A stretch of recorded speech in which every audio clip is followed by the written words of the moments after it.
Yeah, we're recording it tonight. If you have any friends that are missing out, you can always. So welcome everybody. Thank you so much. So there's a Prime Minister of Israel speaking tonight as well, but you obviously, like me and other presenters, a lot more than him.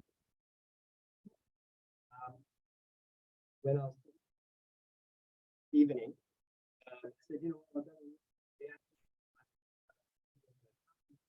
push anyone said they want to come. Yep. So, well, of course they do, because we're talking about their money.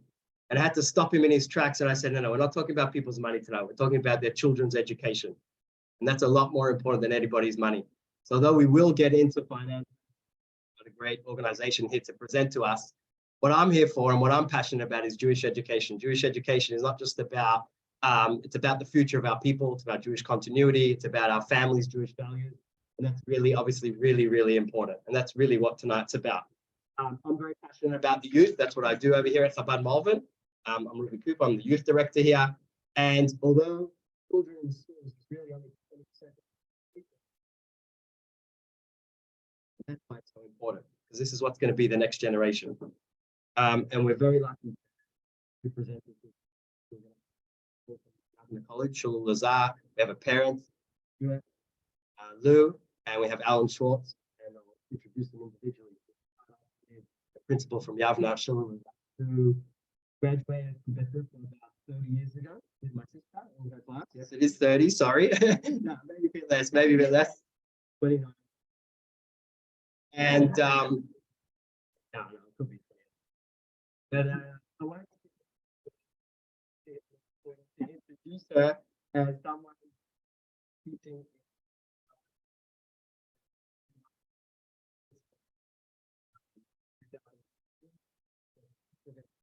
time of education.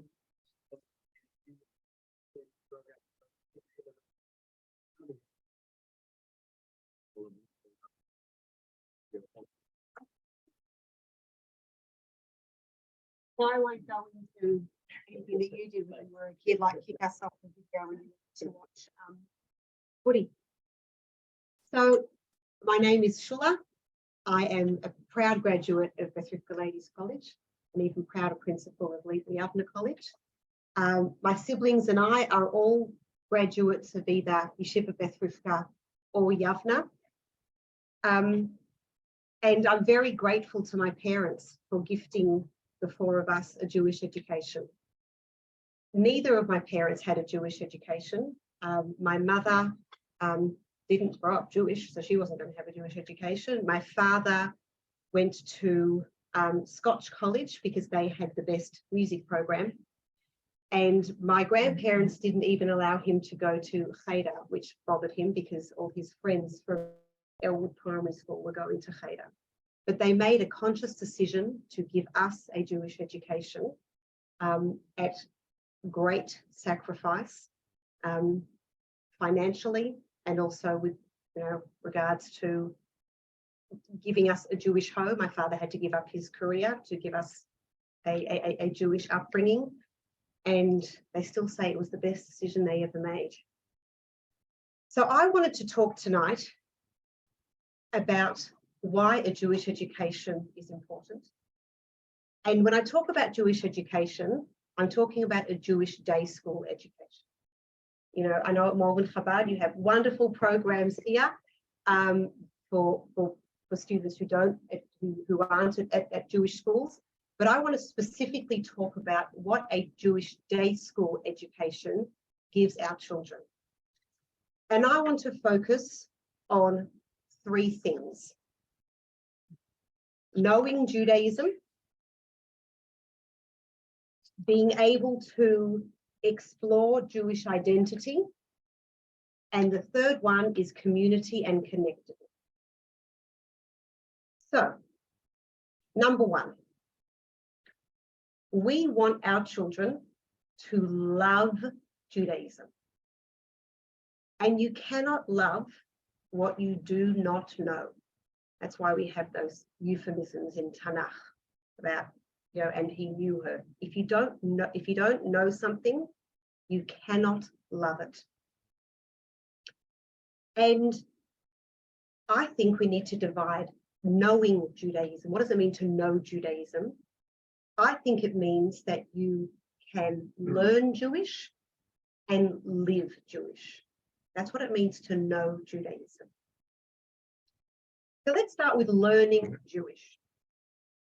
Our kids are highly educated in general studies. They will go through our school system. Most of them will go on to university. They will learn law, accounting, economics, engineering from wonderfully educated professors, and they will be inspired and motivated learning such highbrow subjects from these very educated PhD wearing professor people.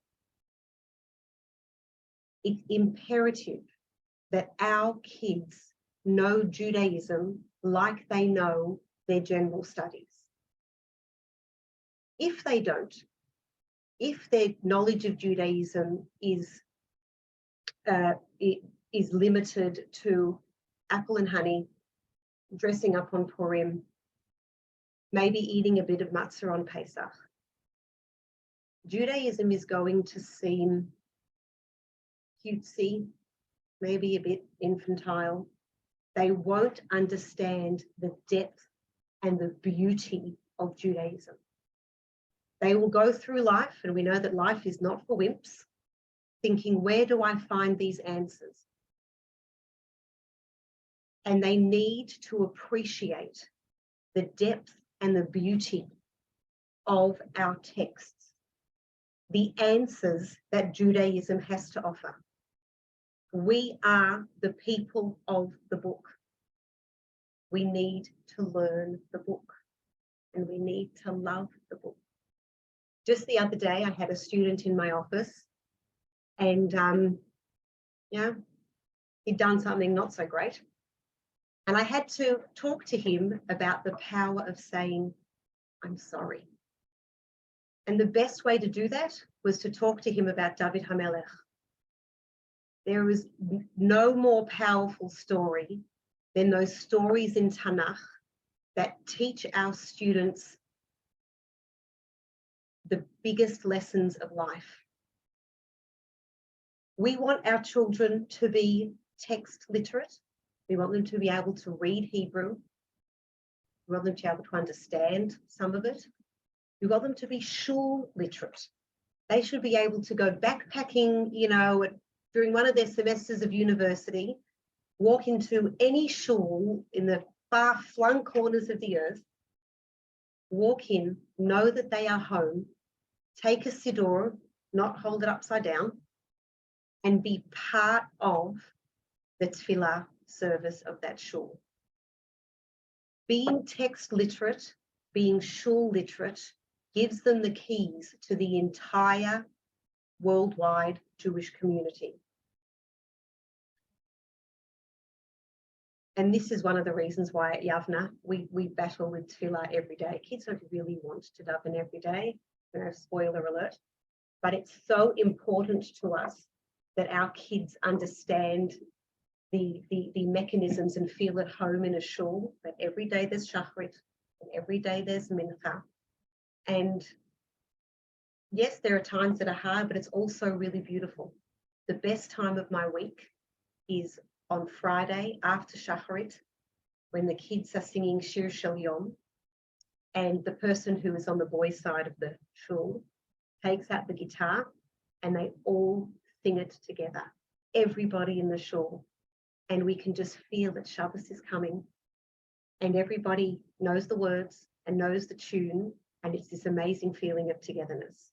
Which leads me to my next point, that I think learning Jewish is also about the importance of Jewish music, knowing the songs, knowing when to sing them, how to sing them, knowing the words, and being part of this intergenerational choral symphony that binds us all.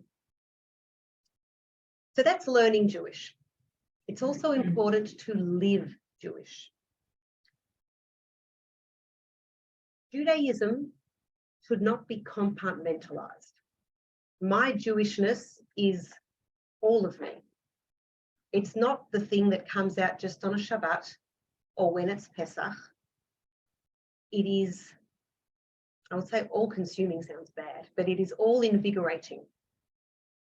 We want our children to live by the rhythm of the Jewish calendar. That their rhythm is from Shabbat to Shabbat, from Rosh Chodesh to Rosh Chodesh, from Chag to Chag, that they are anticipating the Chag that's coming up. They're talking about the Chag that just was.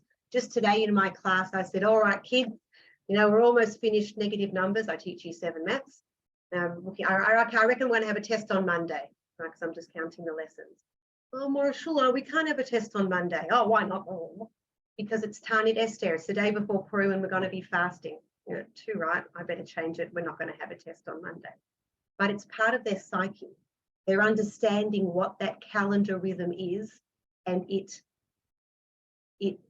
excites them.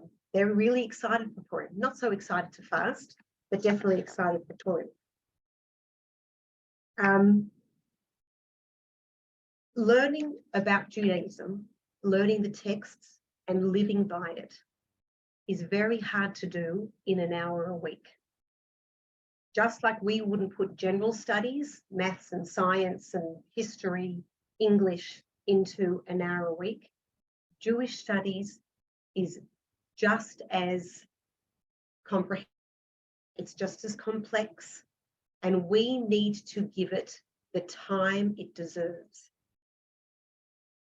So this Jewish education is not a quick fix. It really is a slow burn. And it's a slow burn that shouldn't finish after school either.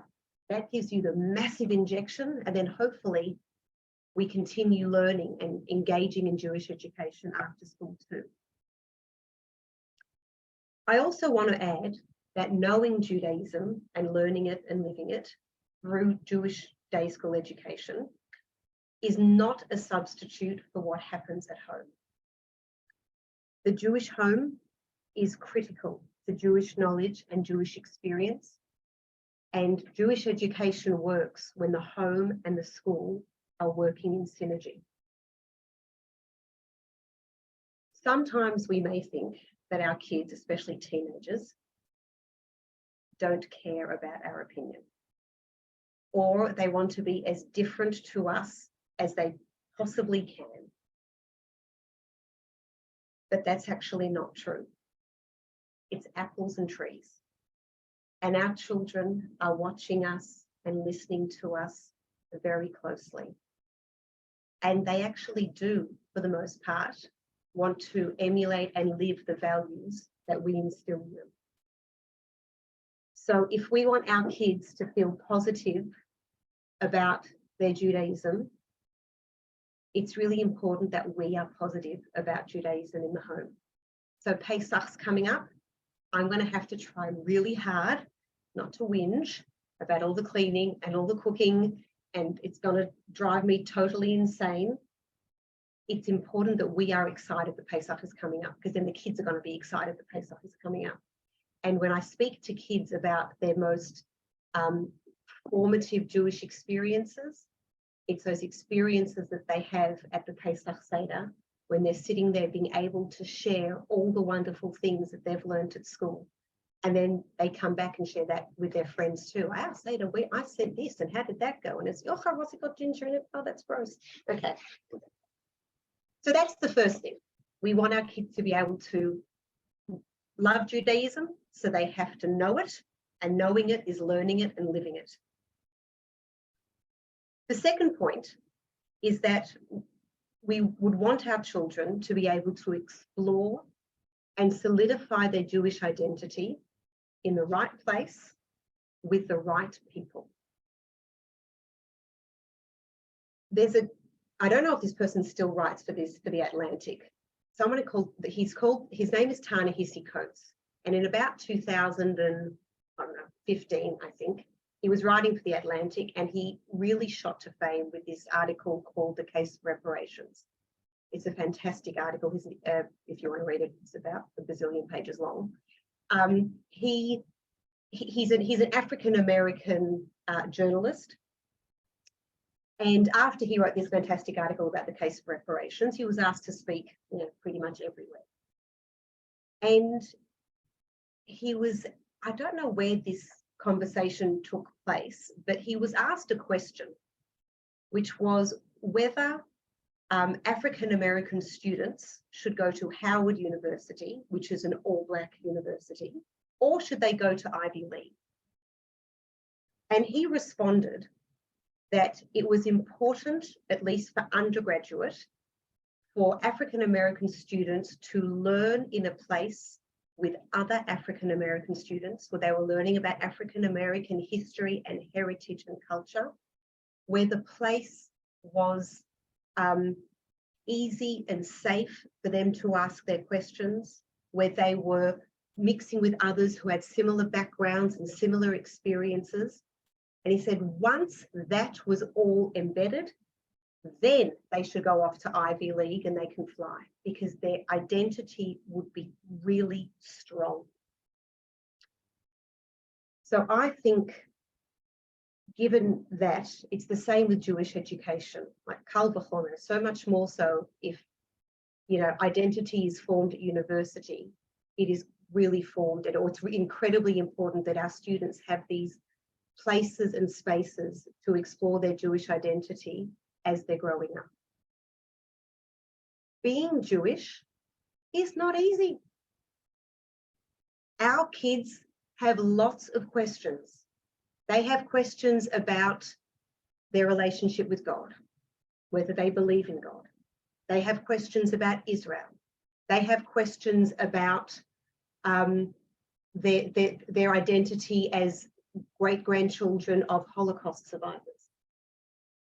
It's really important that our children are able to navigate through those questions in a place where other people who are sitting next to them share those questions and experiences too, where the people they are asking them to are knowledgeable and get where they're coming from. And when they have grappled with both the gifts of Judaism and the obligations of Judaism, and they are sure in themselves, then they can go out into the outside world and be the most wonderful, proud, giving Jewish individual. And we want our kids to have these questions. When I teach a class, if you've got somebody who's like arguing, that's fantastic. It means they care. If a kid is sitting there all apathetic and just doodling on their sheet, they're much harder to reach. So if we give our kids the right environment to ask these questions and to get them answered, or sometimes the questions can't be answered, but at least they're on a pathway of understanding that we are all in this together. Oh, this didn't French, bit of French, I think. Okay. The last point with regards to the importance of Jewish education is Jewish day school education builds community and connectedness. A few weeks ago, it was the end of last year, I was at a 30-year Yavna reunion. I think it's only been 28 years, because that was not my level. It was a 30-year Yavna reunion. And they had invited anybody who had been in that class ever. So it wasn't just the kids who had graduated from Yavna, it was anybody who had been there at any point in time. And I was talking to one of the people there who had left Yavna in year 9. And I asked him, I know it's great that you're here, how come you came to the reunion? And he said he left Yavna in year 9 to go to Melbourne High. And his friends after he graduated from Melbourne High, the friends dissipated within less than a year. He wasn't connected to them at all. The friends that he has from Yavna are his friends for life. And so he wasn't coming back. There's like, oh, I was going to see what everybody's up to. He said, these people in this room, they're all my friends. I didn't get to graduate with them, but when the chips are down, or even when the chips are up and I want to have a nice time, these are the people who are my everything. Being connected to others is not just about what you get. Being part of a community is about what you give. I came back from 6 years in Perth and we were part of the most wonderful shul there called Dianella Shul. And the way that Rabbi and Linda Solomon have built the shul is that it is built on rosters. There is a roster for everything, for setting up the kiddush, for cleaning up from the kiddush, for washing the tablecloths, for security outside, for having visitors at your house who don't have family. The whole place is one big roster. And inevitably, the people who gave the most and who were always picking up extra shifts on the roster or having more people over to their house or making sure that they were helping out with a simplest Torah lunch, that giving made those people feel connected. And I would hope that graduates of a Jewish day school education feel a strong sense of gratitude and responsibility to the Jewish community, and that they are driven to give. The Jewish day school system has produced amazing community leaders. And I think it's because of that community, of that connectedness that is driven through gratitude and giving. So to sum up, I think that Jewish education or Jewish day school education is important because it allows our children to learn Jewish, to love Jewish, to live Jewish. It solidifies strong foundations of Jewish identity and Jewish peoplehood, and it builds lifelong connectedness to Judaism and to Jewish community. Thank you.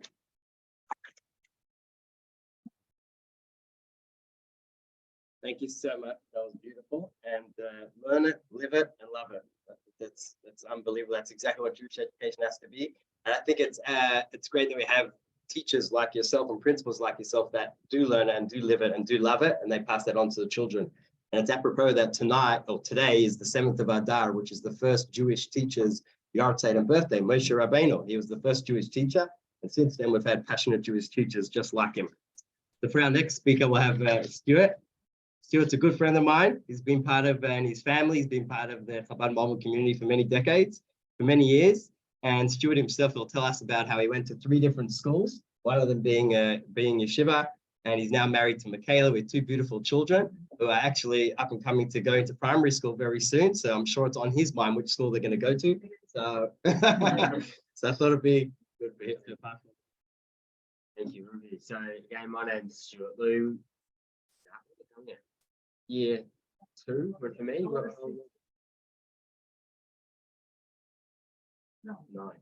Since I was 9, I'm now 33, and yeah, it's been wonderful being part of the Chabad community. So I'll tell you a little bit about my schooling journey, so to speak. So I went to 3 schools. Started out at Mount Scopus School, and I went up to year 1 there. I really have fond memories of, I'm a little kid, and what do we do? Art class, finger painting, it's the works. It's great.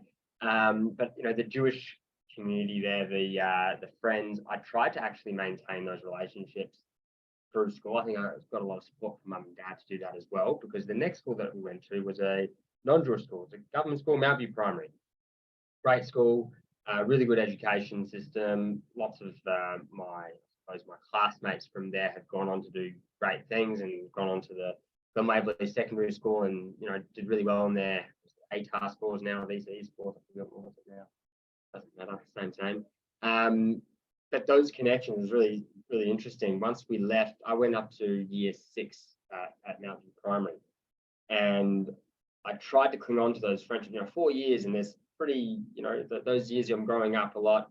I'm now nearly bar mitzvah, and those relationships, they dissipated pretty quickly when you move many suburbs and go to a new school. It's very difficult for me in my life to actually find a group of friends and really hold on to them, because moving around it does things with, you know, keeping in touch, being in the one school and having grounding there. But you know, that's my own story there. But moving on to Yeshiva Secondary College, that was pretty much predominantly my secondary school. Went to year 11.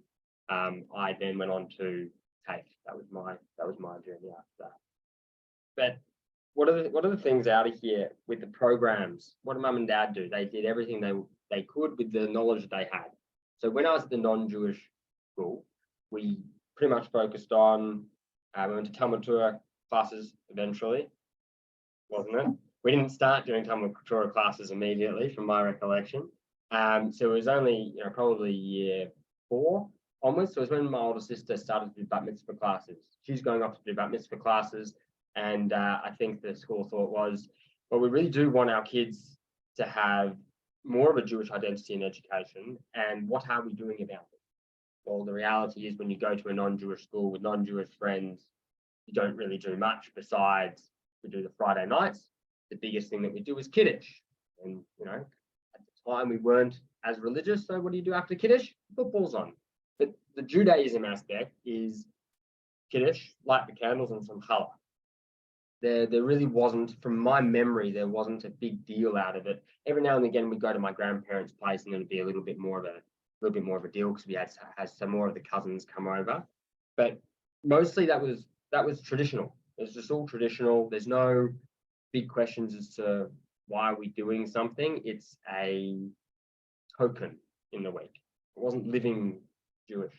I really should have collaborated our speeches, because you got a whole bunch of stuff here. Are you sure we weren't? Anyway, but more than that, we went to the shul program. So coming to Chabad, we went to the Talmud Torah classes once a week on a Monday for an hour. Now, the way that I learn, I still always struggle with academic type learning. I'm more of a hands-on type learner. That's just the way that I am, and how I learn. But you know, those hours, you learn a little bit more about the alphabet or the Jewish festival that's coming up. But it really is once a week. You sort of muck around for a little bit. I hate to say it, but you know the kids, they always muck around. There's a little bit of learning in between. But did I really take away some friends from that and come back to mum and dad and really show off all the Jewish things that I've learned? Not really, because there's only so much you can actually do in an hour. It's about trying to scratch the surface, and I think that, you know, without having consulted Ruby, but from what I remember, it really is scratching that surface of that primary education. Trying to imbue Purim's coming up, let's dress up. Pesach's coming up, here's the short story, and hopefully, you know, your family can fill in the rest of the blanks, because there's only got limited time into what you can do, and come to the shul events.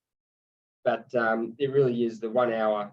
It wasn't quite enough. You got the other programs that Chabad did. Chabad did an amazing job for me and my family. I really loved all of the incursions, excursions, paintball shooting. These are all fundamentals for Judaism. I really recommend it. But going to the barbecues at your place, Ruby, for Sukkot, trying to aspect. So wherever you're doing any of these fun activities, what my role models were with Shimshon and with Ruby and with Abraham at the time, it was about how they conduct themselves and how they interact with other adults, with clearly wearing Judaism on their sleeve. You know, everything about them, from the way that they dress to all of their behavior, and the fact that no matter where we were in any of these events, kosher food. You know, we're talking about Judaism. It's not easy to follow to the letter of the law, and it's not about necessarily coming on the religious journey, but it's all about fundamentals of living Jewish. The one thing in common with all of these programs, I really touched on it already, but it's the friendships. It's a token friendship. It's a friendship for that event. It's a friendship for the camp that you go on, and that's the end of it. I'm sure that there are other kids out there that probably had a little bit more connections and they tried to sustain those relationships. But unless unless you see them every day, or you're able to be living near them, or you go to the same school, you really don't connect with people in the same way. They don't become your true friends. So the Jewish identity, I've got a couple of points I'm going through, but the Jewish identity and the knowledge before going to a Jewish day school. The other aspect was Yom Tovs that I wrote down here. I remember being, and on Shabbos, being, dragged into to come to shul, kicking and screaming. I'd always had a great time every time I come to shul, but, mum and dad having to deal with us kids, kicking and screaming to come to shul. And that was our involvement in getting to shul. Then you come to shul and we go and do the kids' programs and play. We didn't really stick around. I stuck around as you get older and you start doing the bar and bat mitzvah programs. But really, it's trying to be more of a social aspect there. The family simchas, the Judaism component, I get to see my cousins and catch up with them. Yeah, we'd talk at the Pesach table and we'd always have something to prepare, or it'd be Sukkot and we sit in the sukkah, but it wasn't necessarily about Judaism. We did the traditional aspect of it, but it was catching up with our cousins. That was the highlight. That was what was really fundamental. Now, that is a huge part of Judaism that we're learning there. But do we have any questions? Do we know why we're doing something? No, we don't know any of that. And so we didn't have any real knowledge or importance about the activity that we were really taking part in. That knowledge wasn't there. And from our parents to try and teach us that, when a lot of their education, or some of their education, I'll speak to some of them, essentially ends at primary school or even secondary school level, but more of a secular focus in a Jewish day school. That's where it ends. So when your child comes up to you and does ask a question about, well, why do we do this? And you don't know the answer, that's okay. But who do you then point them to? How do they then follow up that question to actually encourage that Judaism? So when we went to a Jewish day school, a couple of things that were evident. First of all, obviously the kids are Jewish. And so you've got that commonality between you. But all the subjects, the Torah classes, whether it was learning more about Gemara or literally just about Torah. For me, I didn't do the Gemara classes because I came from a non-religious school, a non-Jewish school, rather. So I didn't have the background, I didn't have the fundamentals to just dive into Gemara. You can't just do that. So my level of Jewish education is still that far back behind my peers that went to yeshiva. But I'm very thankful for the education that I have, because the school helped me bring me along that journey and learn and build confidence, I should say. When you go, well, this is really scary, going to a class and you're in the class, what's it called? You've got like a English for a second language. What's the equivalent for the Jewish studies? I can't remember what they called it. And you're the kid in the class and you're still afraid to ask questions because all of your questions are done. And they're coming, you really just don't know what you're asking, but you're in the lower level class and you're still asking questions and you're afraid to ask. And the environment there, where you find very quickly that the other kids that do come from the non-Jewish day schools, they're actually asking the same questions. So you're not alone. And that fills you with a little bit more confidence. So then ask the next question and ask the next question. And obviously being in that Jewish day school, you get the assistance from the teachers. The Jewish identity and connection that is built through friendships.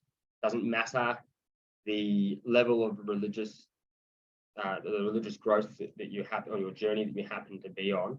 But you've got that underlying connection. You are Jewish, you are welcome, you are home.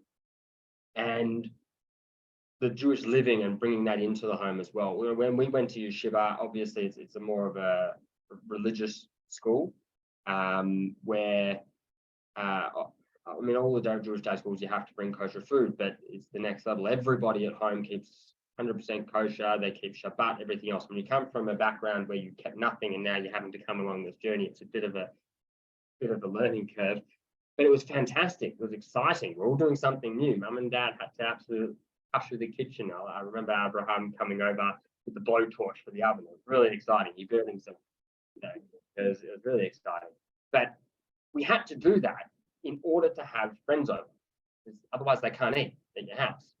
So that was a level that our family chose to go towards and on that path. But what that also did is it gave us a choice.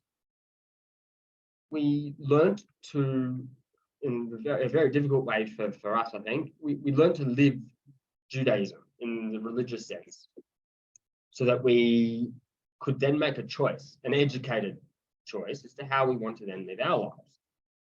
And that brings all the way down to Jewish identity that I have here as well, which is, I believe, also critical with the schools and the programs, the Jewish day schools and the programs. I touched on when I was at a non-Jewish school, when you go to the camps, and the types of relationships that I personally formed that didn't last.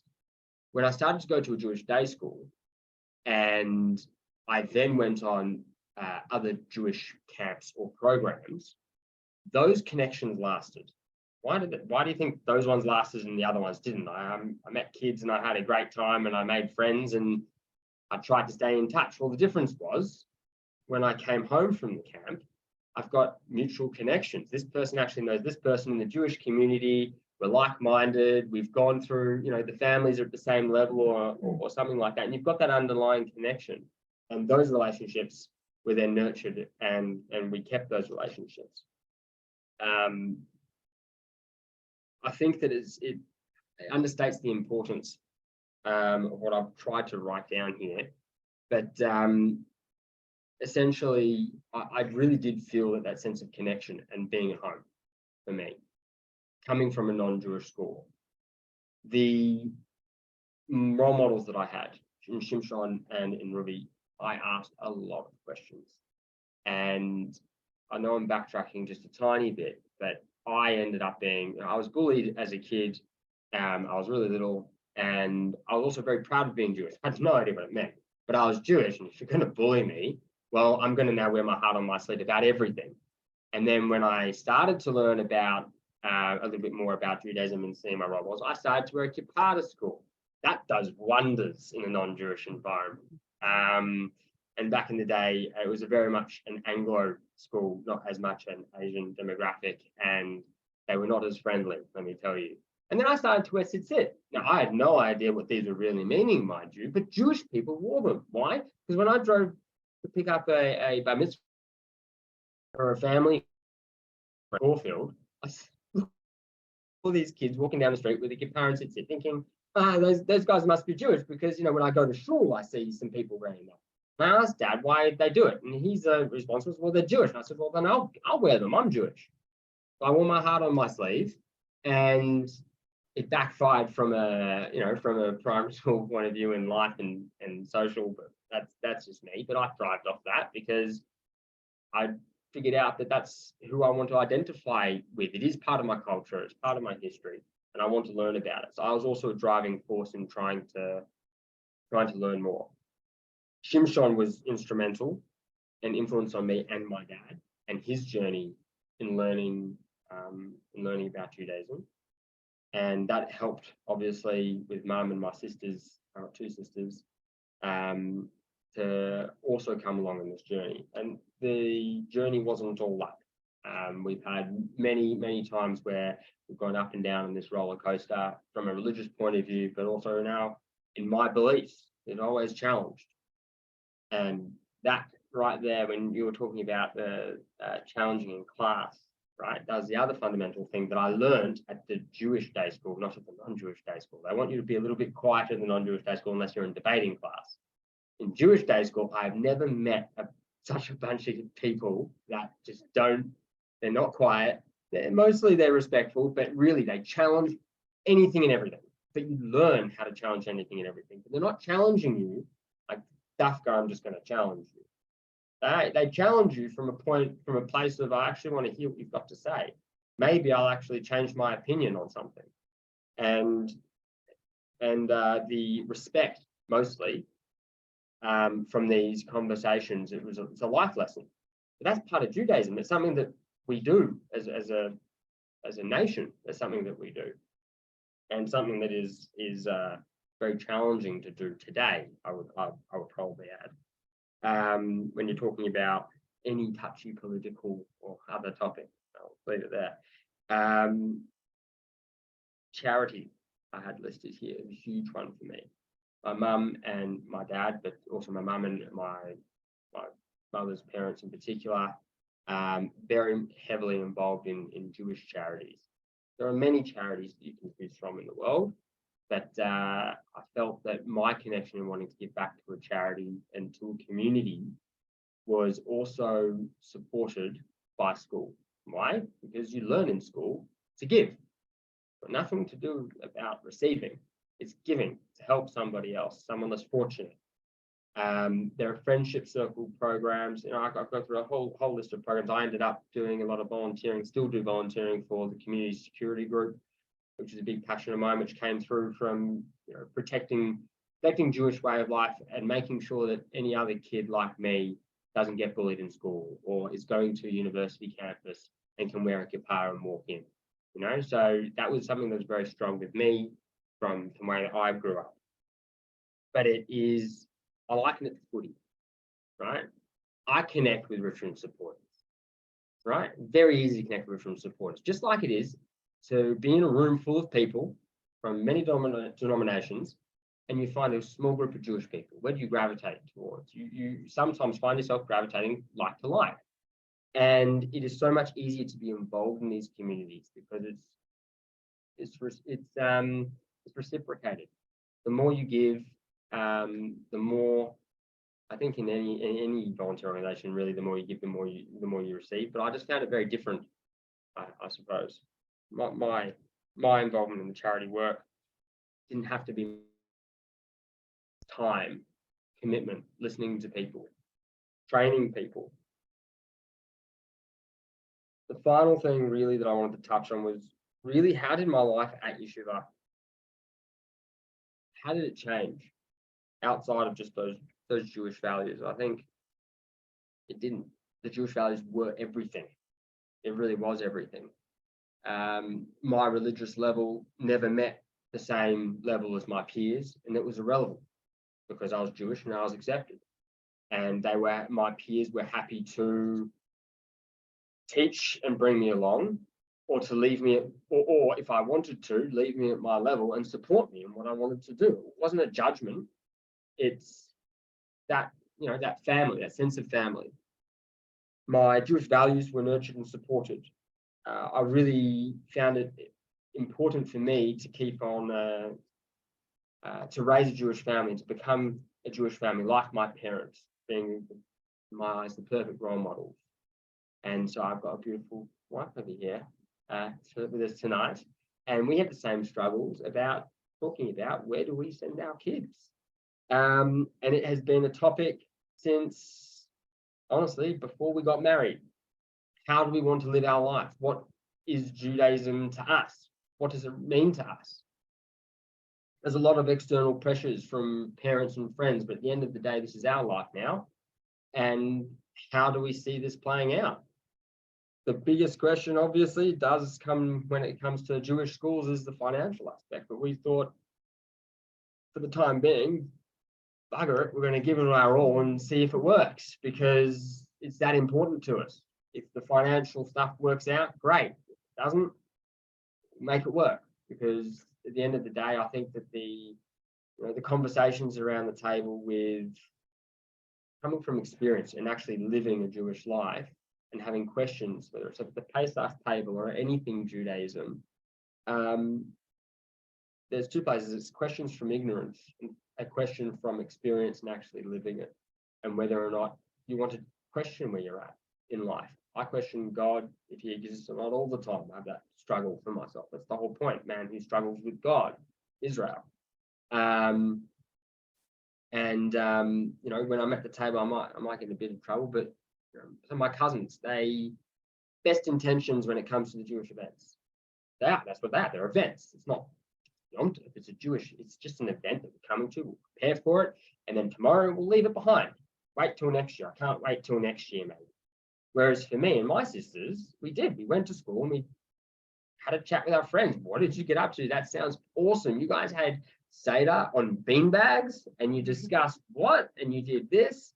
It's part of the education, it's part of the living experience. So, so I'm hopeful that Yavna is the place to be for us. No pitch. But, thank you for the opportunity to speak. Really appreciate it. Thank you, Scott, for those lovely words.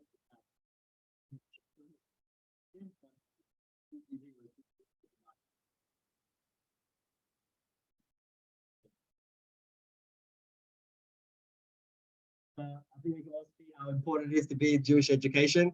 How can we make it affordable? So I'm going to pass you on to Mr. Alan Schwartz, AM, who is the chair of the Jewish Education Foundation or Jewish Education Board. Foundation. And it's unbelievable what he does. I'll let him go into what he does. He also went to Yeshiva College for a little bit, which is great. And we appreciate him coming tonight and all the work that he's done with his team, with Nechama Bender that's here as well, to help put this evening together. Thank you so much. And thank you for all the effort you do for Jewish education in your whole career, as I know. And please come.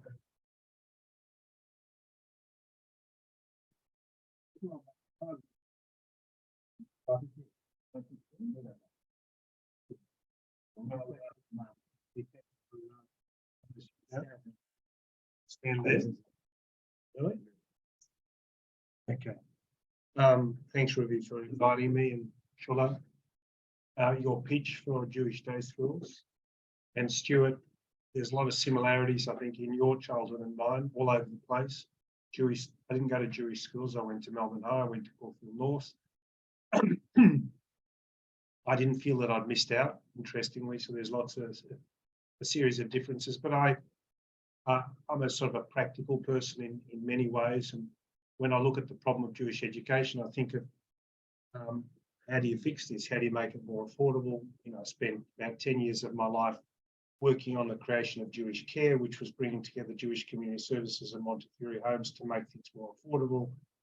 And when I started seeing in my children's generation, my children range from 30 to 40, there's 4 of them, conversations about Jewish education and its unaffordability, I became interested in how do we make it more affordable. We could afford it. Our children may not want our help. They may feel that they can't afford it. They may choose not to send their kids to Jewish schools, which is sort of okay, but I saw it as a challenge. How do we make Jewish education more affordable? Then I met Nechama, and she had obviously a lot of ideas, a lot of experience, and I thought, I'll take on the project and just see what we can achieve. So I brought together a committee of people that I knew and respected in the community that understood education, had connections with schools, with the Jewish schools. We called ourselves the self-appointed Jewish Education Committee, Jewish Schools Working Group or something like that, completely self-appointed with no, right? And we produced a report. We got some philanthropic support to produce a report. We spoke to everyone. We collected a lot of data. We produced a report that showed that we had a real problem. And, you know, the obvious, extremely expensive, eye-wateringly expensive, incomprehensible how parents can afford full fees unless they're being supported, if you like, in some way by grandparents or they're entrepreneurs. It's very just bizarre how expensive Jewish school education is and the sacrifices the parents need to make. So we published a report with 4 options. First option was do nothing. We felt that was a really important option because when you present options 2, 3, and 4, everyone says they're impossible. So when people say that, I say, well, you choose option 1, which is do nothing. It's fine. It avoids conflict, if you like. So option 1 is do nothing, status quo. Then you describe what happens with status quo. The good part is you have a lot of diversity, you have a lot of schools. The good part is, you know, all the things that we like about the current system. But the bad part is that it's completely unsustainable.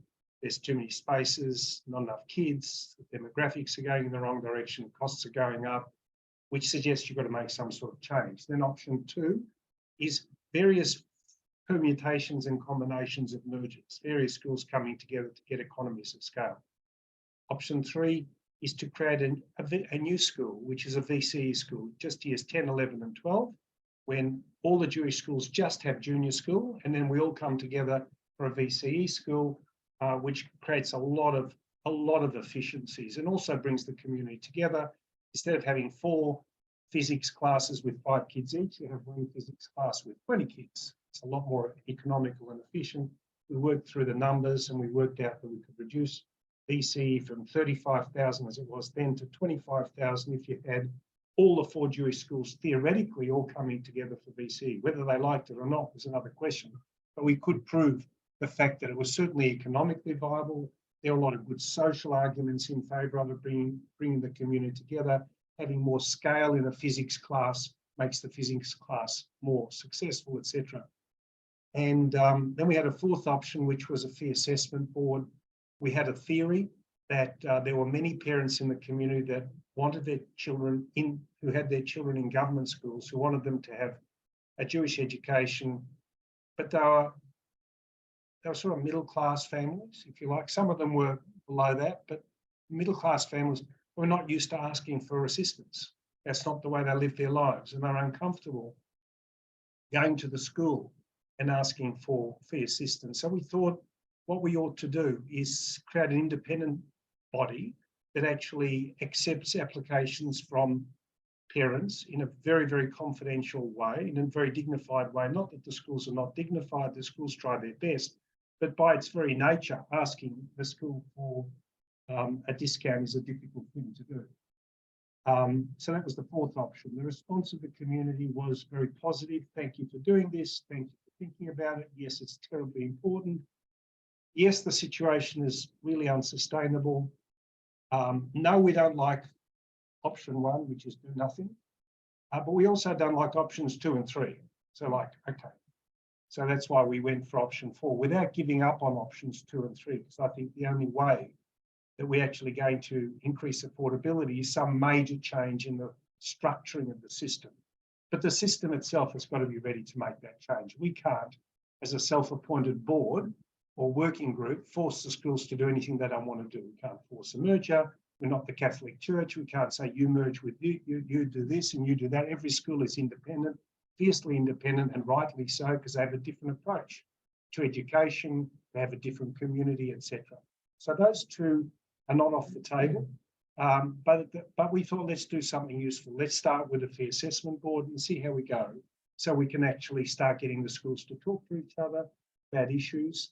And I think, have been incredibly successful in achieving at least that and a little bit more. So what I'm going to do is just go very quickly through these slides. It'll only take me maybe 8 minutes, because I want to spend as much time as I can answering your questions. I just want to update you on the fee assessment board. Firstly, why did we do it? Well, there's 4,000 children in non-Jewish schools. That's a lot. At the same time, there's 700 vacancies in the Jewish schools. So think about that. Many families, not all, some choose to send their children, even though they can afford to send their children to a Jewish school, to a non-Jewish school, and that's fine. Some send them to a non-Jewish school that's private. It's fine. We're targeting those who would want to send their child to a Jewish school. The only reason they don't is because they can't afford to. And that is about 32%, according to Andrew Marcus's recent research. That's a very large number. That's 1,200, we figure, children in government schools that would prefer to be in a Jewish school but can't afford it. Now, the question is, why can't they afford it? Why aren't the schools able to give deeper discounts? Because they've got their problems as well. They've got to maintain levels of pricing and costs and all the rest of it. So the fee assessment board provides simply an alternative pathway to Jewish schools. We just wanted to try it out. We'd try a 2-year trial, see how it goes, see if we get any applications, see how they go, see how many kids we get into the Jewish schools, see whether the Jewish schools like it, and see whether we can become a permanent feature of the way in which fees are assessed in our community for going into a Jewish school. So obviously there's both a financial benefit and, most importantly, the sense of identity, and giving children who want to be and families who want to be in Jewish schools the opportunities to do it at a fee that they can afford. So we started with only 4 schools in the program.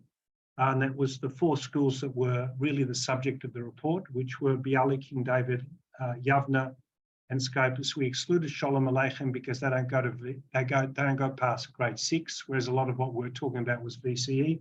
We excluded Yeshiva Beit Rivka because they were not, they didn't have boys and girls co-educational, and we were proposing a VCE that was co-educational, so we didn't want a bit of a fuss there. So we excluded them from the report as well.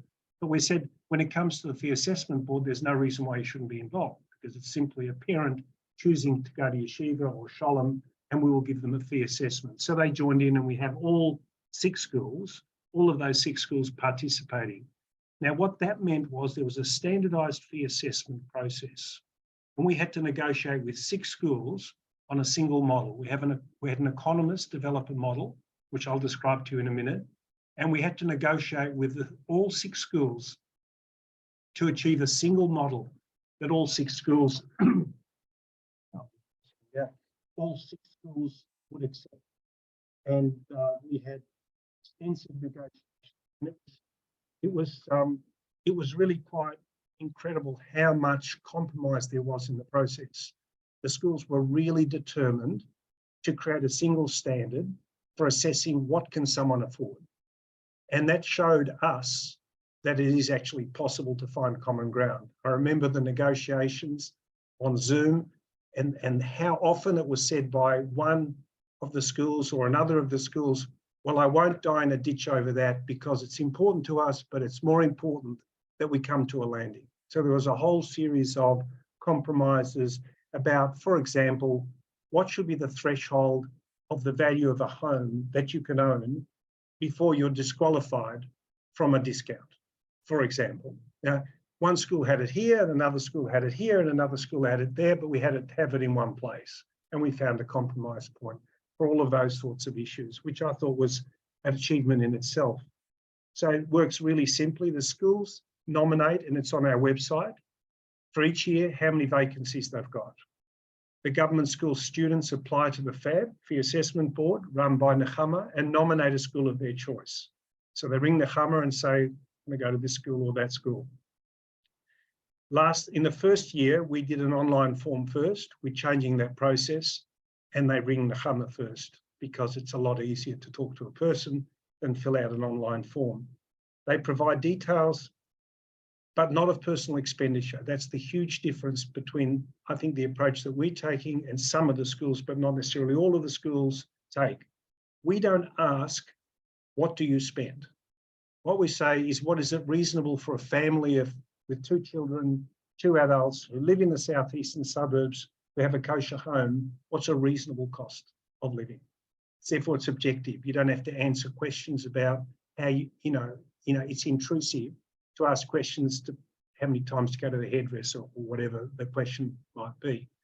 And we felt that this was really important because it's very non-interest. So what we would, based on EU standards, Australian statistics, a whole series of data that we collected about what does it cost to have a reasonable life as a Jew living in Victoria. And basically what we then do is we say we deduct that from the income. We do ask you what the income is, obviously. And then we get what we call discretionary income. That's income that's available after your fundamental living costs. And then we take a percentage of that, a reasonable percentage of that for school fees. So there's still money left over for the holiday and some discretionary opportunities. And that, again, there's a lot of negotiation there. What is a reasonable percentage? Is it half? Is it a third? Is it 3/4? And you have to come to a view. And the schools in the end all came to a view as to what was reasonable, as to what proportion of the amount of money you've got left over after you've paid for all your living costs, is it reasonable to commit to Jewish education? It certainly can't be 100%, because that's not a life, right? And it can't be 20% either. It's something between those two, and that's what you work your way through. The formula determines the discount that I've just described to you. If there's any special circumstances, you can apply in writing to the board, which is very confidential. Your name is not disclosed. I've got a bar mitzvah, I've got a sick uncle, whatever, there's always something in people's lives that is special for that particular year, because the Fee Assessment Board reviews a person's capacity to pay every year. It's a very simple process, and we update it so that you pay less or you pay more depending on how your circumstances change. The parent can obviously choose to ignore it because the discount's not deep enough, and there were a lot of those. I think we had 120 applications. That's last year. Only 28 converted to people who entered into the schools for various range of reasons. The discount wasn't enough. The child didn't really want to go to the school. Or the class that they wanted to go to was not available, or whatever. This year, we think we're going to have a much lower attrition rate because of the conversation they have with Nahama up front, where she gives them an indicative discount. So those who don't want to proceed, just don't proceed. And that's the end of them. It saves us a lot of time and trouble.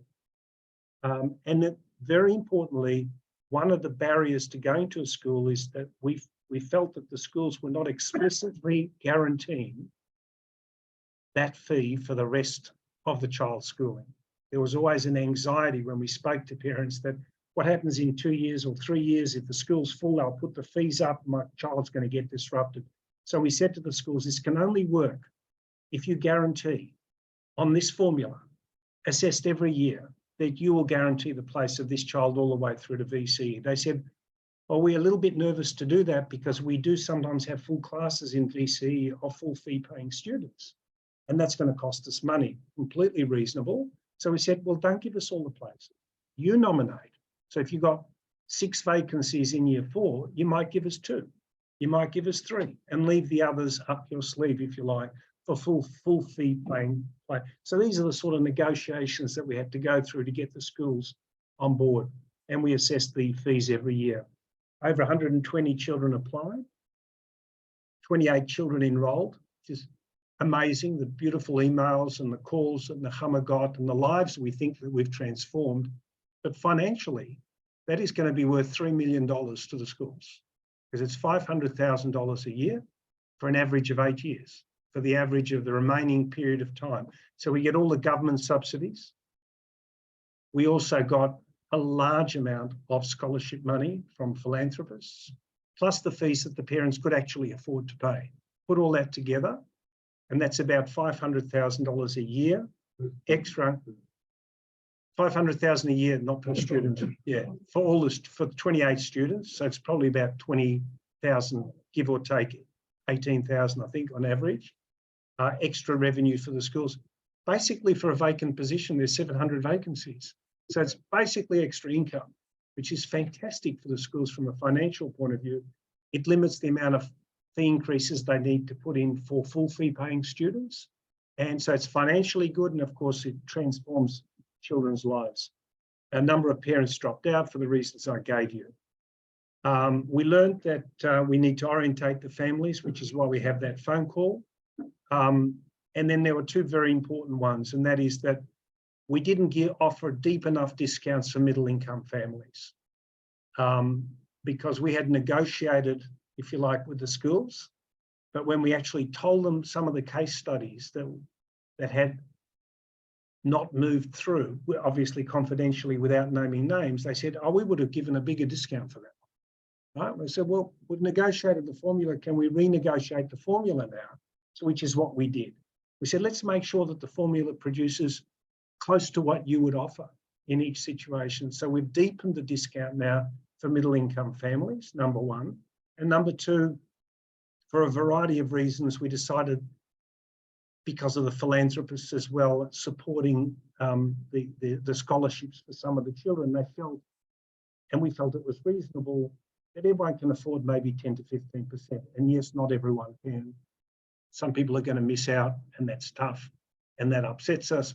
But we had to find a balance, and we decided 10 to 15% of the fee has got to be the minimum that a family's got to pay. And then we top that up through philanthropic money to get the school a minimum of 20% of the fee. Because the school said, if you bring us a whole lot of kids who are paying less than 20% of our full fee, it's going to be a real problem for us financially. So that's the sort of, again, I'm really opening up and revealing to you, if you like, the insides of the process of getting the schools to collaborate, to cooperate, to negotiate, to compromise. Exactly. Yeah, well, if in junior schools, say the fee's 20,000, yeah, that'd be 2 to 5,000, 2 to 4,000. We sort of figure they can, and if they can't, I'm not making judgment, but ultimately everything's trade-offs. It's not possible. It was not possible. The money wasn't going far enough from the philanthropists. This way we can actually spread the money out more, because if you've got people paying 15%, the philanthropist only has to top up 5%. Instead of the whole 20%, all the money's burnt with one family. I know it sounds crude, but that's life. it's going to be the way it's going to be for the second round, which we're going through at the moment. So applications open on the 5th, they close on the 12th. The fee assessments will occur by the 30th of March, and it either starts term 3 this year. No, sorry, term 2 or 3 in 23 or 24. We haven't discussed it with the schools, but we think we'll do another admission in June, July for 24, and that'll be the second year of the program. And then we'll sit down, we'll do a whole lot of interviews with all the parents who registered but didn't proceed, with the schools to find out how they felt about it. You know, is this something we want to continue with? How do we continue with it? We'll see, and we'll let you know. But the important thing is we want you to apply. We want you to talk to your friends. The objective is it's not possible to provide Jewish education, like private education, can't be free. It's not funded by the government. I think you know how it works. If you go to a government school, the government funds it to $15,000, and that's what they spend on the education. So it's free for the child. If you go to a Jewish school, the government funds it between $5,000 and $8,000, and then the Jewish schools are more expensive. That's why the fees become so high. So we can't make this because it's private school education, because of the way the education system works here. You can't have government school. You know, we have a separation of church and state, and therefore you can't have that. The government will not fully fund a Jewish school. They won't fully fund a Catholic school either, or a Protestant school, or any other form of school. So that's a little bit more than that. The next step, we're going to do the final year of the pilot. We're going to consult with stakeholders, and we're going to decide whether we're going to continue. And the other thing that's come out of that report that I didn't mention was a lot of parents of children in government schools said, UGEB does a good job, but we want you to think about, as a committee, what you can do, what we as a community can do to make the experience of children in government schools, Jewish schools in government schools, better. If they still can't afford it, or the parents choose not to send their kids to a Jewish school, how can you make that experience better? And we took that on board, and we changed our name from the Jewish Schools Project to the Jewish Education Foundation, and we got DGR status so that we could accept more philanthropic money. And we expanded our remit, although we've done not much about it, in fact, nothing much about it, to ask ourselves, what's the next step? Is also, you've still got possibility of mergers, you've still got the possibilities of a VCE school, but what else can we do to help UGEB and other organisation improve the experience for kids who are going to a government school? So that's in the future, but it's not relevant for tonight. Happy to take questions. Yeah. Yeah.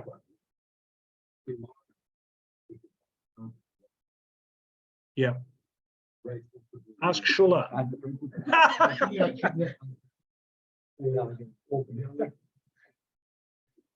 Yes.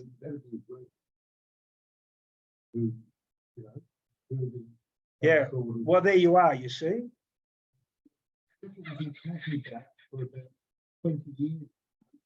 It's got, you've got to keep it out there, but it won't happen until the Jewish schools are different, and King David will feel they're as different as you feel. Scope as King David will feel. What do I think? I think that the perceived differences in the parents' eyes are not as great as the administrators think the differences are.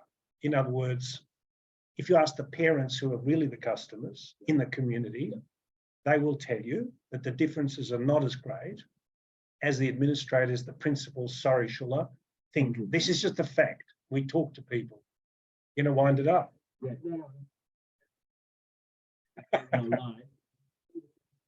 I'll try to keep the answers brief. Please, go ahead. Yes, yes.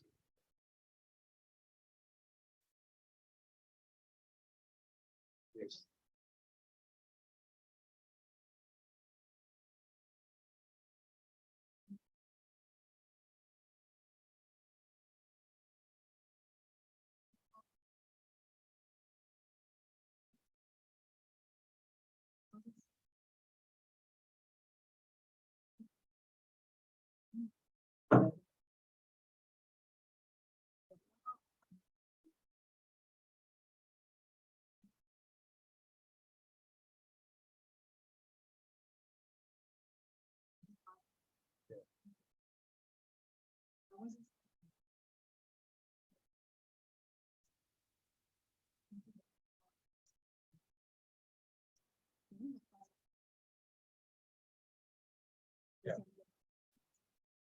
Yeah, no.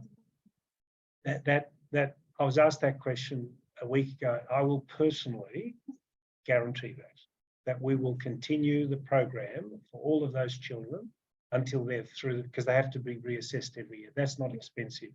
That is a small amount of cost that if the fee assessment board does not continue, and I hope it does, and we'll work very hard to ensure that it does, any child that goes into a Jewish school, the Jewish school is already committed to keeping them there till VCE, and I've personally committed publicly that I will make sure that it continues on through to VCE. So no child's going to get excluded because the fee assessment board did not continue in its current form. Exactly. Yeah. We won't take new, no, we won't take new children in. We won't do a lot of marketing. We won't do all that stuff. But we will look after the 28 kids we've got in the first year, and however many kids we get this year in perhaps the 2 intakes.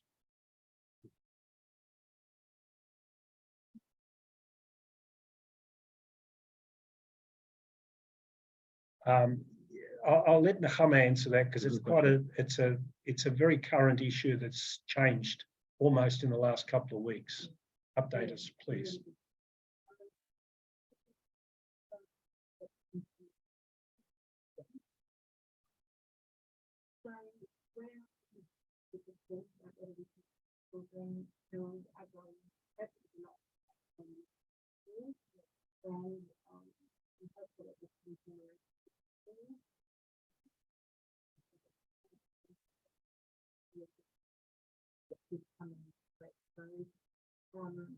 We're happy to be able to do that. Before we can come to the room discussion.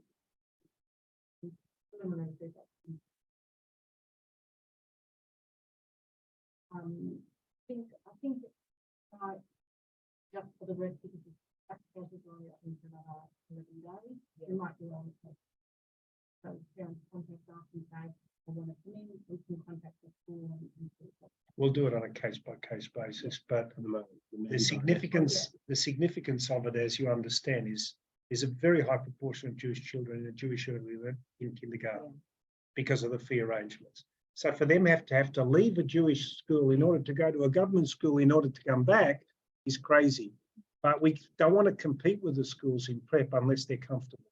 Yeah, it looks like, but there's no competition because you choose. You go to the fee assessment board and one question we ask is, have you applied to the school? If you go to the school will say, have you applied to the fee assessment board? Because you can't apply to both. You can't play one off against the other. You have to make a choice.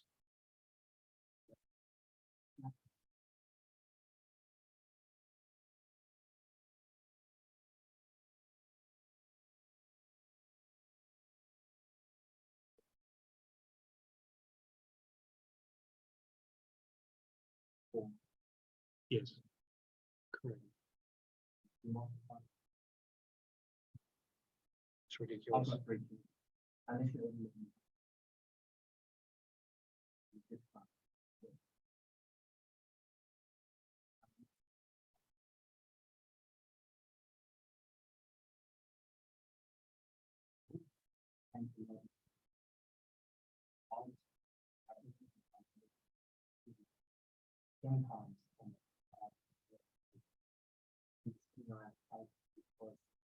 As a partner of the law, Yeah. we don't I agree.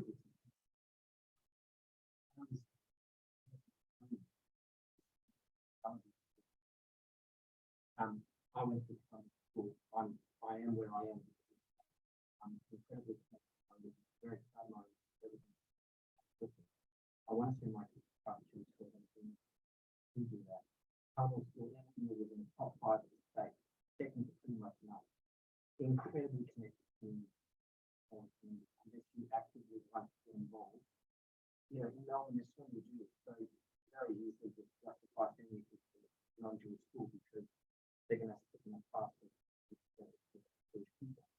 But I think private school is extremely important. Private school makes it work for a fraction, not a fraction, but a lot less than what schools are charging. Your report is, and your options are dependent on the view that the amount that the school charge and the cost of they are incurring receiving a part-time. Some school and school change. I graduated long ago. I had a lot of friends in school. The community change to get all that. It's a no strings offer, no strings involved, but a top sector of an incredibly committed, connected community. And I just wonder, a question for you, Phil, I'm dying to say something. It's really, what can the Melbourne Jewish community learn from Cromwell? Because I think it's overall.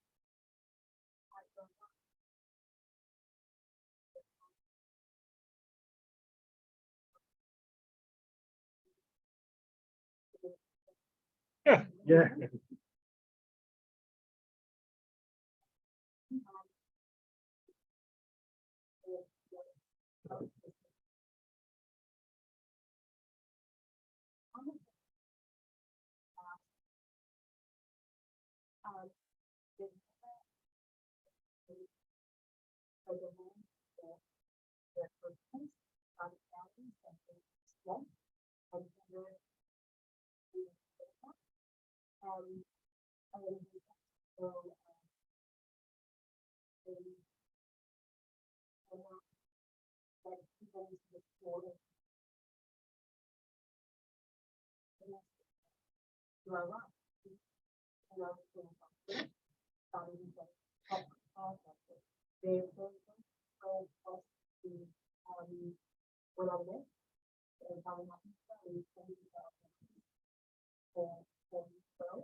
Not all the Jewish schools of 40,000 for schools. I now for the after and also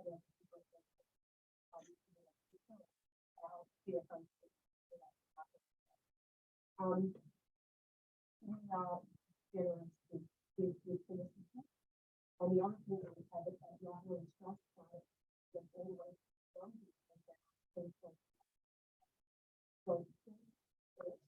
of your thing, whether you are paying things or you're right, maybe you're paying $1,000 a year. This is of your school thing and do donations for one. So that's what we do. You're able to learn and the second thing is the 25.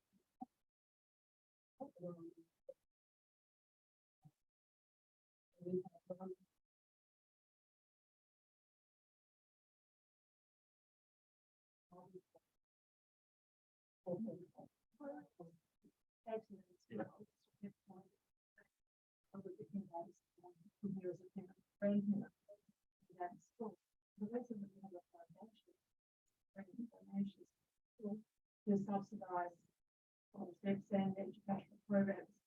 All fees alone, I make 10% to 10% for all our students on a subsidy of some sort, and those families that can afford to pay full fees, families that can't to pay full fees. So it's really about there's certainly one in five.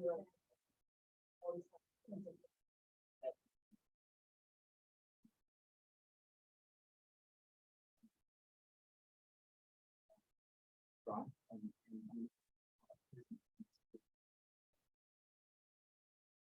no one wants to see that. But my question is more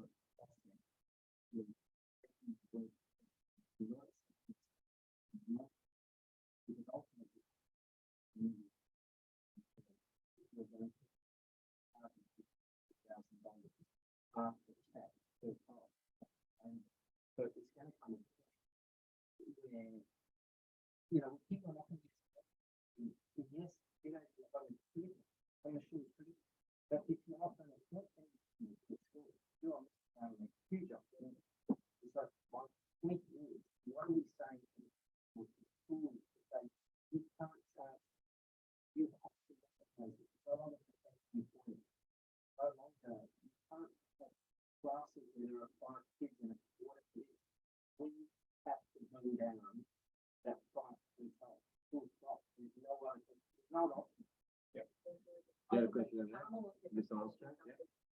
Well said, thank you. I'm with you. I'm not accepting the fees, but there has to be structural change because no one is pocketing any money. You know what I mean? They're all not-for-profits. They're all breaking even, making small surpluses. So there's something around structure which has to be examined. The problem with structure is that everyone thinks they're very special and different, and they must be preserved. And option number one of our 4 options is that you do that. The consequence, the price is what you pointed out. That's the other side. You do that, you provide lots of choice. It's all very expensive, but most people miss out. So we have to decide as a community, which way do we want to go? Do we want option A, which is choice, diversity, high fees? Most people miss out. Or option 2, that we actually do something structural to get the fees down. Go ahead.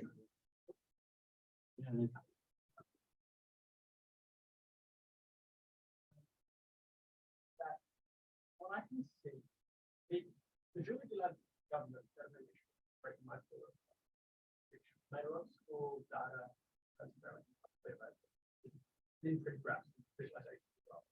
And when you dig into that data, you actually see that what the schools advertise is not what we expect. Almost all the children's school development, the average contribution per child, that's half it.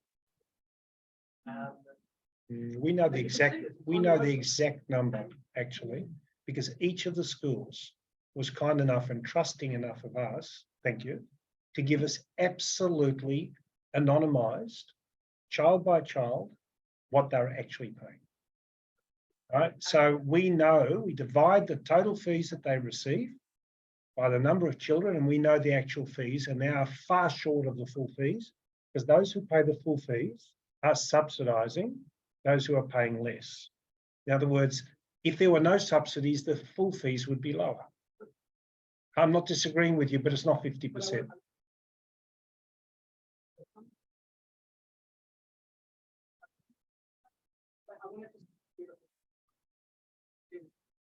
That's the reason, other reason that it works is because the federal government funding for schools is, which means, like what you're addressing here, when a person is able to pay for fees, produce government consider $1,000, $33,000 for that particular child. When someone who is middle class, grounded to make their $30,000, the government looks at their tax situation, says you obviously can't afford this for the school, they're chipping $10,000 for school funding. And so that middle class is happy to bring about $40,000. It's averaged out across the school. Yeah. Let's not go there. In principle, you're roughly right, but not quite right. Yeah. There's a lot of Yeah. but a lot of it's because some of these governments actually get more funding. And so It doesn't work like that. The schools actually get a flat fee for every child. That's right. Exactly. Correct. That's right. It is true. Well, that's in the inside of the government's calculations, but as the school sees it, everyone's getting the same. Sorry?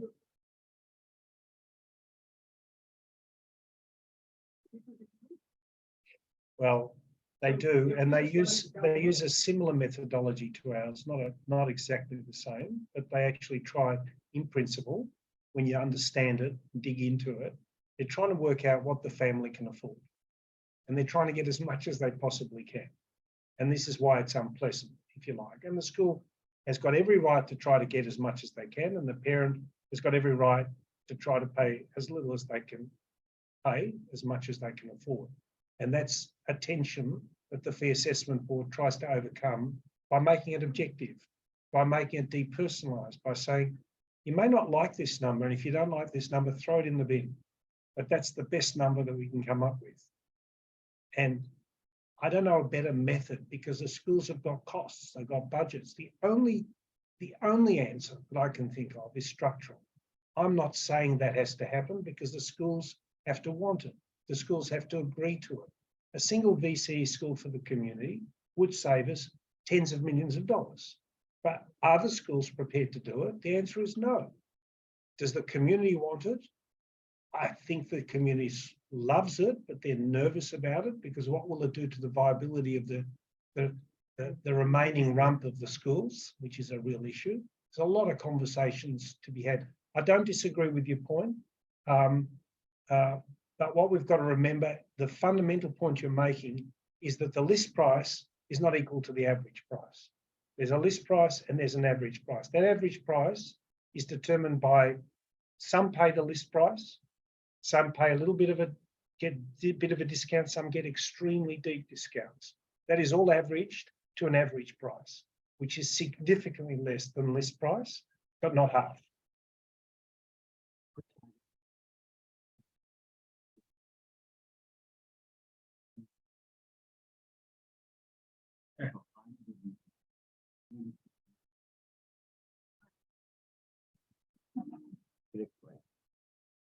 You can talk about the Jesuits, because the Jesuits say, give me a child till they're 7 and I'll show you the adult. So that says that junior schools should be more important. Interestingly, in our community, it's not the way it works. Parents send their kids to a Jewish kindergarten, take them out through to 5, 6 or 7, save up as much as they can to put them into a good VCE experience. In other words, these are schools for Jews and not Jewish schools. Do you understand what I'm getting at? Like, exactly. This is why the idea of a single VCE school sort of makes sense, because Jewish education is not that foremost in most of the schools in VCE. It's more secular. The real Jewish education occurs, I think, Shulam might disagree.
Would you say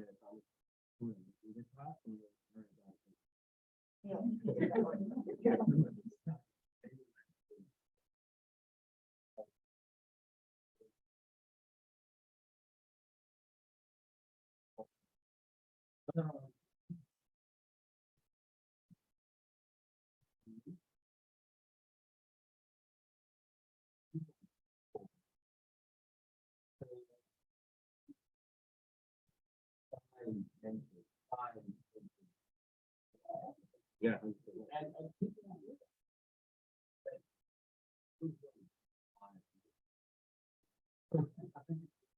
Okay. It's so good to get all this. I wish we had another hour. I'm really sorry. Really appreciate the feedback, commentary, and I'm really sorry that we're going to have to wind it up. Please go ahead. Is there any more? If people want to speak. Yeah, please, you're more than welcome. There was one here and there's one here. Let's just decide. Yeah. Yeah.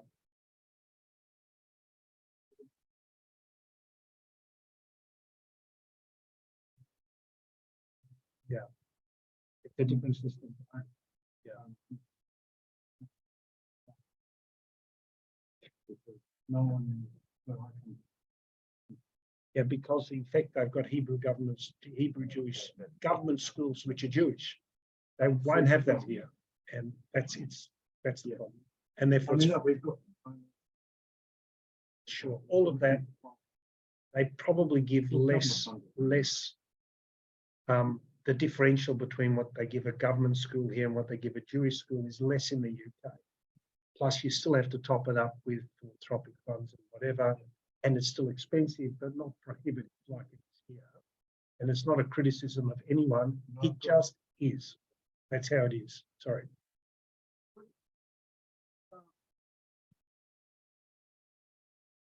Yeah. Yeah. It's a great question. We resisted that because we said our theory is that you pay what you can afford. And if we're asking you to pay what you can afford, why would you pay less and have a loan at the end? I think that theory might fall away, if you know what I mean, because whatever the theory is, the reality is that sometimes people can't or won't pay the full amount. And therefore we have to open the question of will we allow that to happen? Because we just said to the schools, we don't want that to happen. Parents hate it. I know, but not for the fee assessment board. It doesn't happen in the fee assessment board. I'm just anticipating, I'm looking at it, and we've got pressures from all over the place. And if that is something that will help make it possible, it's something we'd have to think about. It's really difficult because parents say, look, I've struggled all those years and then I've got a debt at the end of it as well. So I'm completely sympathetic, but I don't know what the answer is. But the answer at the moment is under the fee assessment board, it does not happen. Full stop.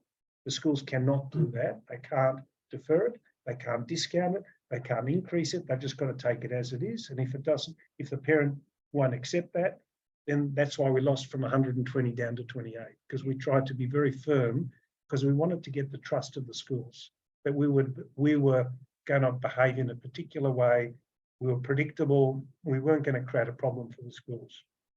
So we said right up front, that cannot happen. You can do it yourselves for people who come to you directly. That's up to you. That's your choice. But you can't do it for the fee assessment board. Between us, and it's not confidential, we haven't discussed it with the schools. I think we might have to go back there. You know, it's really a difficult choice. But it will make more opportunities available because it takes the pressure off those most difficult years for the parents when their children are at the school. And maybe there's another 3 years of paying off. I'm not saying it's going to happen. I'm just saying that's why it happens, because you get pressure from every single direction and something's got to give. And the idea comes, can we defer it a little bit? And that becomes very attractive. But then you've got all sorts of issues of collection and the stresses and the resentments, and it's difficult. Yeah, it is. It's great in some ways because it makes it affordable. It's also got lots of negatives. It creates resentment, that the schools don't like it, the parents don't like it, but you know. Well, you know, it's a very wealthy community and we should be doing more, but it's hard when, you know, like you've got, how many children we've got in Jewish schools? We've got 5,000 in Jewish schools.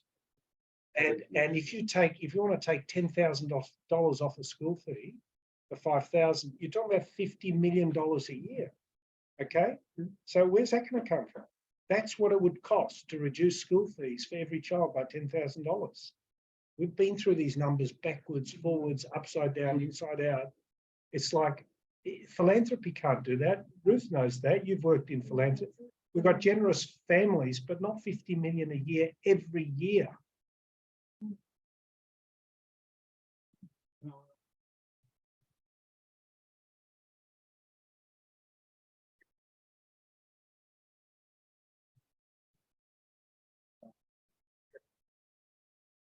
I hope that wasn't just trying to be realistic.